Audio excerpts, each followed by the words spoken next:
Episode की शुरुआत एक अत्यंत गहन रहस्यमय और ब्रह्मांडीय अशांति से भरे वातावरण से होती है, जहां ऐसा प्रतीत होता है मानो संपूर्ण सृष्टि किसी अदृश्य खिंचाव से कांप रही हो। इस विशाल अस्तित्व में, जहां ग्रहों, नक्षत्रों और काल का संचालन संतुलित नियमों पर आधारित होता है, वहीं लंका का राजा रावण अपनी असीम महत्वाकांक्षा, अहंकार और नियंत्रण की प्यास से पथभ्रष्ट होते हुए उन दिव्य शक्तियों के साथ खिलवाड़ कर रहा है जो मनुष्य, असुर या देव किसी के भी बस में नहीं होनी चाहिए। रावण पहले ही नवग्रहों में से कई ग्रहों सूर्य, मंगल, राहु, केतु, शनि को अपने अधीन कर चुका है और अब उसकी दृष्टि ब्रह्मांड के उस सबसे जटिल और सूक्ष्म तत्व पर है जो किसी भी जन्म कुंडली, किसी भी भाग्य और किसी भी राष्ट्र के नियति चक्र को बदल सकता है, बुध ग्रह। रावण चाहता है कि उसका होने वाला पुत्र साधारण नहीं बल्कि इस सृष्टि का सर्वश्रेष्ठ, अपराजेय, अजेय सम्राट बनकर जन्म ले, और इसके लिए वह ग्रहों के प्राकृतिक क्रम और ब्रह्मांडीय संतुलन को तोड़ने में भी संकोच नहीं कर रहा।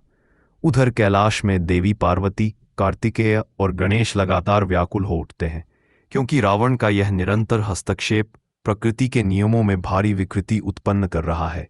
गणेश बार बार महादेव की ओर देखते हैं, पर महादेव गहन समाधि में है, मौन धारण किए हुए। यह मौन साधारण मौन नहीं, बल्कि ऐसा मौन है जो संकेत देता है कि महादेव किसी अत्यंत गंभीर निर्णय या चेतावनी को अपने भीतर धारण कर रहे हैं।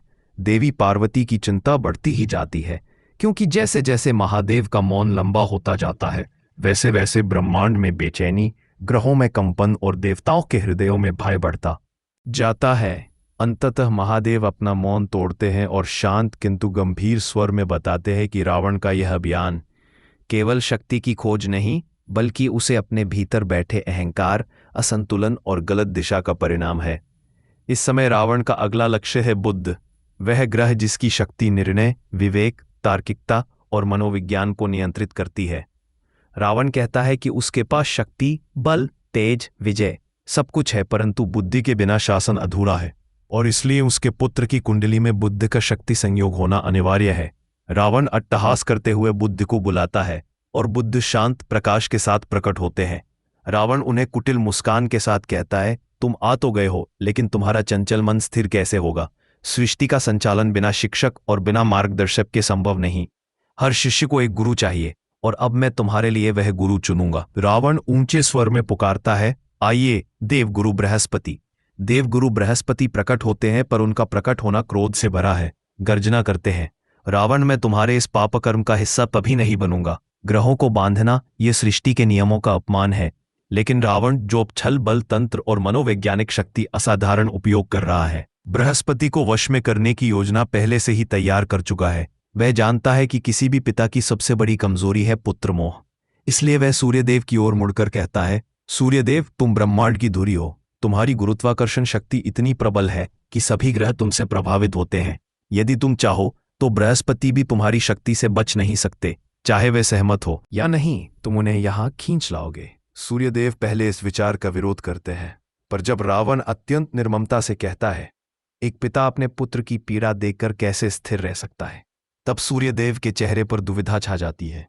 रावण शनि को संकेत करता है, जिसके कारण सूर्यदेव का हृदय और भी विचलित हो जाता है। अंततः सूर्यदेव विवश होकर अपनी गुरुत्वाकर्षण शक्ति को सक्रिय करते हैं, और बृहस्पति जो विरोध में खड़े थे, धीरे धीरे रावण के बंदीगृह की ओर खींचते चले आते हैं। बृहस्पति क्रोधित है, पर सूर्यदेव की विवशता इन्हें रोक देती है। रावण हंसते हुए घोषणा करता है, देवगुरु बृहस्पति, अब आप मेरे गृहमंडल का हिस्सा है। उधर कैलाश में देवी पार्वती अत्यंत भयभीत है। वे महादेव से कहती हैं, प्रभु, रावण ने सूर्य, शनि, मंगल, राहु, केतु और अब बृहस्पति व बुध को भी बांध लिया है। यदि उसने चंद्रदेव को भी अपने अधीन कर लिया तो उसके पुत्र की कुंडली में गजकेसरी योग बन जाएगा, और यदि ऐसा हुआ तो यह संपूर्ण ब्रह्मांड के लिए विनाशकारी सिद्ध होगा। एपिसोड का दूसरा भाग उस भयावह मोड़ से आगे बढ़ता है जहां देवी पार्वती चिंता में डूबी हुई कहती हैं, यदि चंद्रदेव रावण के अधीन आ गए और यदि गजकेसरी योग बना तो उसका पुत्र इस ब्रह्मांड का सर्वश्रेष्ठ, सर्वाधिक शक्तिशाली राजा बन जाएगा, और यह संसार के लिए ऐसा संकट लेकर आएगा जिसकी कल्पना भी नहीं की जा सकती। यह चिंता वास्तव में केवल एक माता का भय नहीं था, बल्कि वह चेतावनी थी जिसका प्रभाव संपूर्ण ब्रह्मांड पर पड़ने वाला था। क्योंकि रावण केवल ग्रहों को बांध नहीं रहा था, वह सृष्टि के नियमों को मोड़कर अपने अनुसार पुनर्लिखने का प्रयास कर रहा था। उधर लंका में रावण ऊंची आवाज में ऐलान करता है, हे चंद्रदेव, अब तुम्हारी बारी है। आओ और मेरे गृहमंडल की शोभा बढ़ाओ। यह आवाज इतनी प्रचंड थी कि मानो तीनों लोकों को भेद कर महाकाश में गूंज गई हो। चंद्रदेव यह सुनते ही भयभीत होकर महादेव को पुकारते हैं, महादेव मेरी रक्षा कीजिए। रावण सृष्टि के संतुलन को नष्ट कर रहा है। यदि मैं भी उसके अधीन हो गया तो ब्रह्मांड पर भारी विपदा आ जाएगी। उसी समय इंद्रदेव भी भयभीत होकर कैलाश पहुंचते हैं और महादेव से विनती करते हैं, प्रभु, रावण सब ग्रहों को अपना दास बना रहा है और यदि चंद्र भी उसके अधीन आ गया तो देवलोक नष्ट हो जाएगा। मेरा इंद्रासन भी संकट में पड़ जाएगा। पर महादेव इंद्र को कठोर स्वर में उत्तर देते हैं, इंद्र, तुम्हें केवल अपने सिंहासन की चिंता है जबकि ब्रह्मांड पीड़ा में है। यह तुम्हारी भक्ति नहीं, स्वार्थ है। इंद्र लज्जित हो जाते हैं। पर सच्चाई यही थी कि रावण की प्रत्येक विजय, चाहे वह ग्रहों पर हो चाहे देवलोक के खिलाफ, इंद्र को अत्यंत असुरक्षित कर रही थी।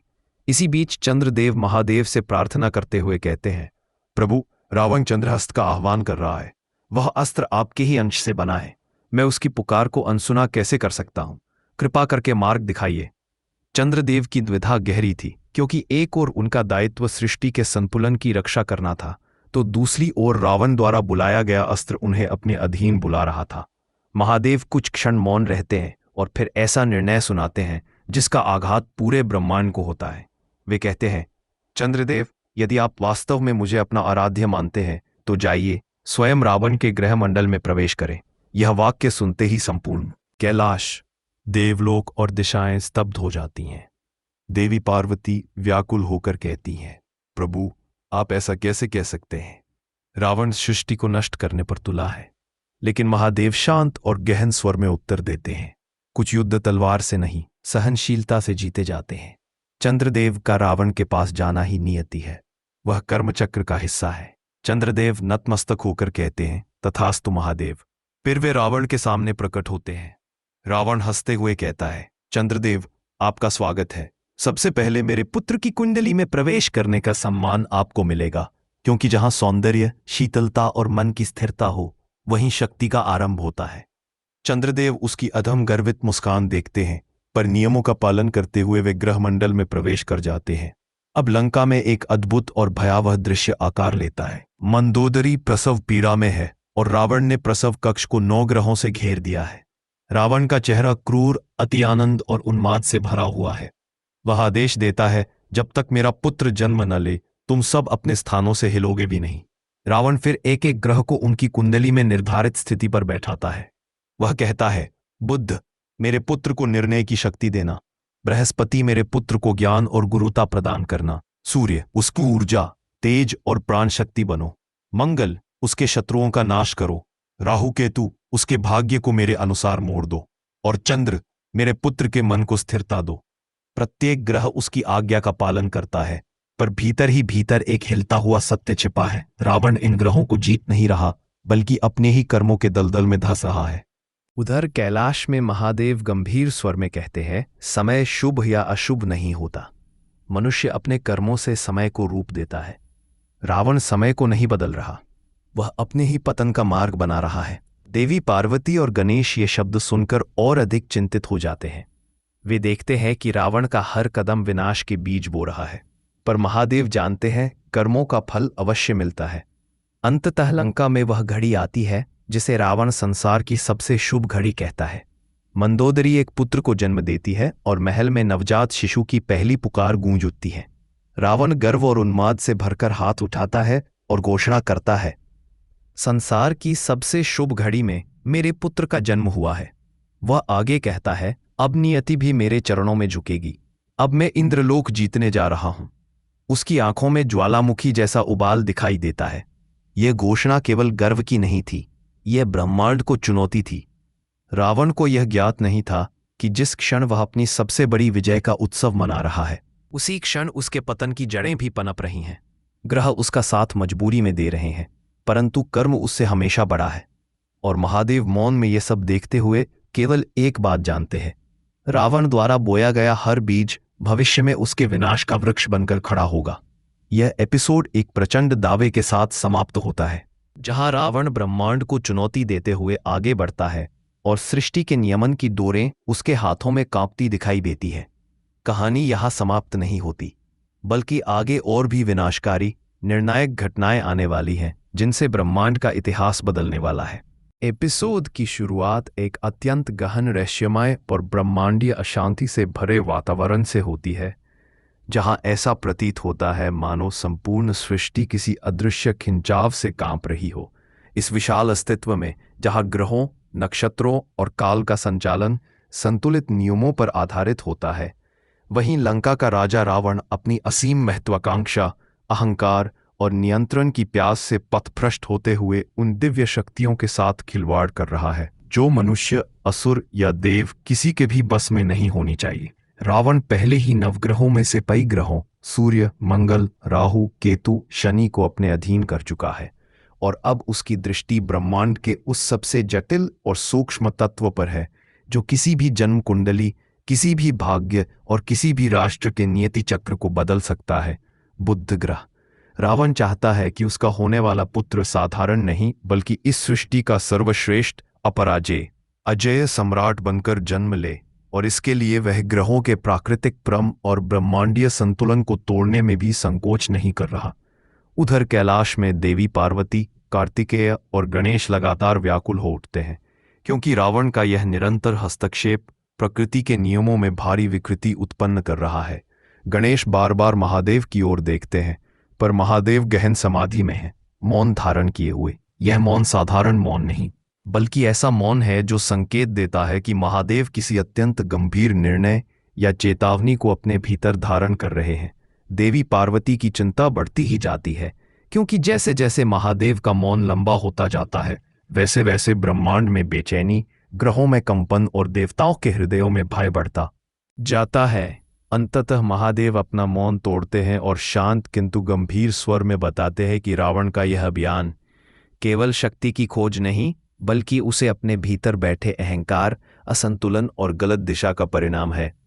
इस समय रावण का अगला लक्ष्य है बुध, वह ग्रह जिसकी शक्ति निर्णय, विवेक, तार्किकता और मनोविज्ञान को नियंत्रित करती है। रावण कहता है कि उसके पास शक्ति, बल, तेज, विजय सब कुछ है, परंतु बुद्धि के बिना शासन अधूरा है, और इसलिए उसके पुत्र की कुंडली में बुद्ध का शक्ति संयोग होना अनिवार्य है। रावण अट्टहास करते हुए बुद्ध को बुलाता है और बुद्ध शांत प्रकाश के साथ प्रकट होते हैं। रावण उन्हें कुटिल मुस्कान के साथ कहता है, तुम आ तो गए हो, लेकिन तुम्हारा चंचल मन स्थिर कैसे होगा? सृष्टि का संचालन बिना शिक्षक और बिना मार्गदर्शक के संभव नहीं। हर शिष्य को एक गुरु चाहिए, और अब मैं तुम्हारे लिए वह गुरु चुनूंगा। रावण ऊंचे स्वर में पुकारता है, आइए देवगुरु बृहस्पति। देवगुरु बृहस्पति प्रकट होते हैं, पर उनका प्रकट होना क्रोध से भरा है। गर्जना करते हैं, रावण, मैं तुम्हारे इस पापकर्म का हिस्सा कभी नहीं बनूंगा। ग्रहों को बांधना ये सृष्टि के नियमों का अपमान है। लेकिन रावण जो छल, बल, तंत्र और मनोवैज्ञानिक शक्ति असाधारण उपयोग कर रहा है, बृहस्पति को वश में करने की योजना पहले से ही तैयार कर चुका है। वह जानता है कि किसी भी पिता की सबसे बड़ी कमजोरी है पुत्र मोह। इसलिए वह सूर्यदेव की ओर मुड़कर कहता है, सूर्यदेव, तुम ब्रह्मांड की धुरी हो। तुम्हारी गुरुत्वाकर्षण शक्ति इतनी प्रबल है कि सभी ग्रह तुमसे प्रभावित होते हैं।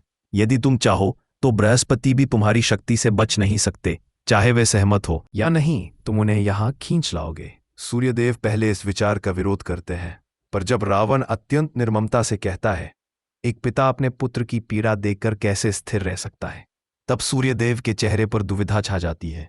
रावण शनि को संकेत करता है, जिसके कारण सूर्यदेव का हृदय और भी विचलित हो जाता है। अंततः सूर्यदेव विवश होकर अपनी गुरुत्वाकर्षण शक्ति को सक्रिय करते हैं, और बृहस्पति जो विरोध में खड़े थे, धीरे धीरे रावण के बंदीगृह की ओर खींचते चले आते हैं। बृहस्पति क्रोधित है, पर सूर्यदेव की विवशता इन्हें रोक देती है। रावण हंसते हुए घोषणा करता है, देवगुरु बृहस्पति, अब आप मेरे गृहमंडल का हिस्सा है। उधर कैलाश में देवी पार्वती अत्यंत भयभीत है। वे महादेव से कहती हैं, प्रभु, रावण ने सूर्य, शनि, मंगल, राहु, केतु और अब बृहस्पति व बुध को भी बांध लिया है। यदि उसने चंद्रदेव को भी अपने अधीन कर लिया तो उसके पुत्र की कुंडली में गजकेसरी योग बन जाएगा, और यदि ऐसा हुआ तो यह संपूर्ण ब्रह्मांड के लिए विनाशकारी सिद्ध होगा।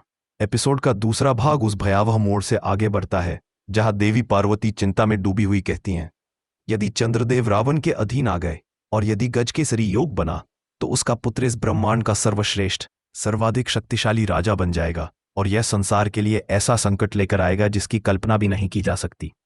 यह चिंता वास्तव में केवल एक माता का भय नहीं था, बल्कि वह चेतावनी थी जिसका प्रभाव संपूर्ण ब्रह्मांड पर पड़ने वाला था। क्योंकि रावण केवल ग्रहों को बांध नहीं रहा था, वह सृष्टि के नियमों को मोड़कर अपने अनुसार पुनर्लिखने का प्रयास कर रहा था।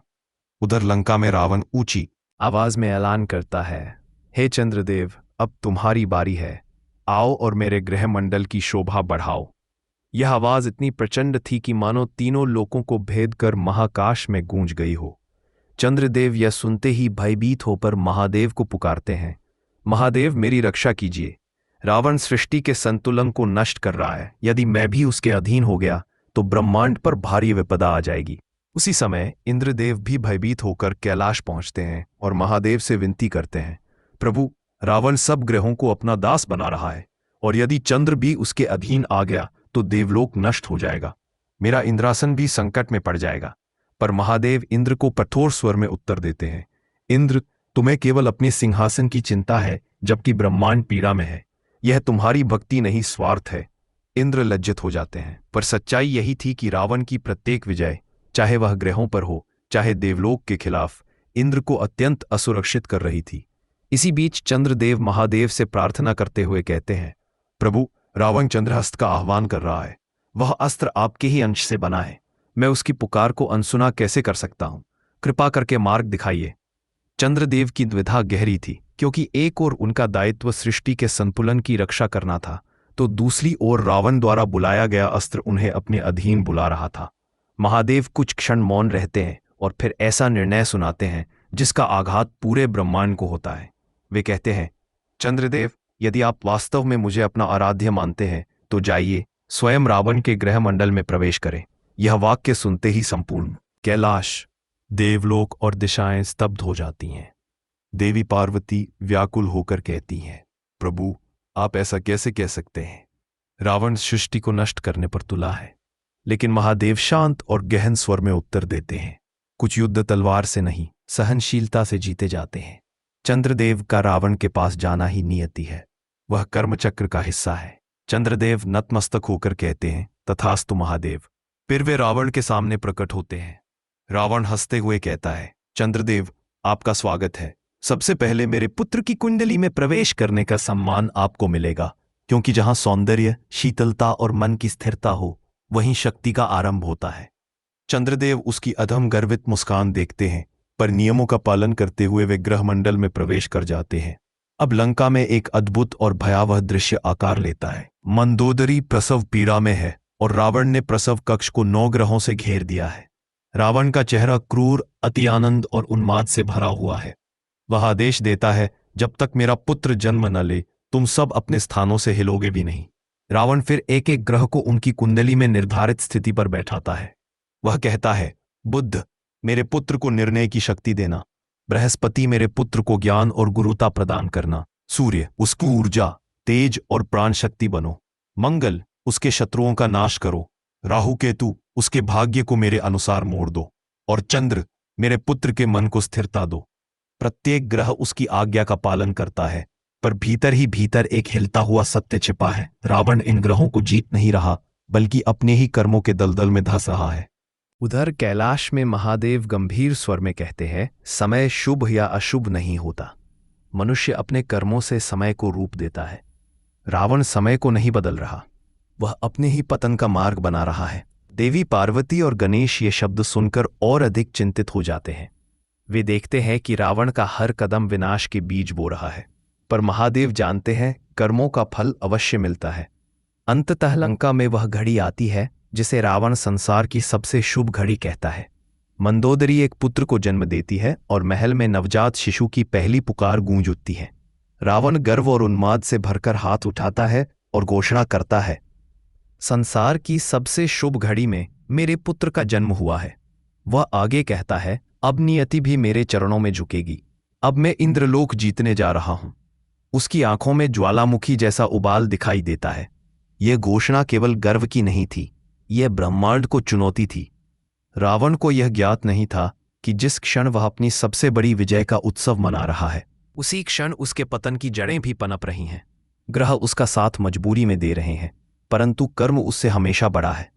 और महादेव मौन में ये सब देखते हुए केवल एक बात जानते हैं, रावण द्वारा बोया गया हर बीज भविष्य में उसके विनाश का वृक्ष बनकर खड़ा होगा।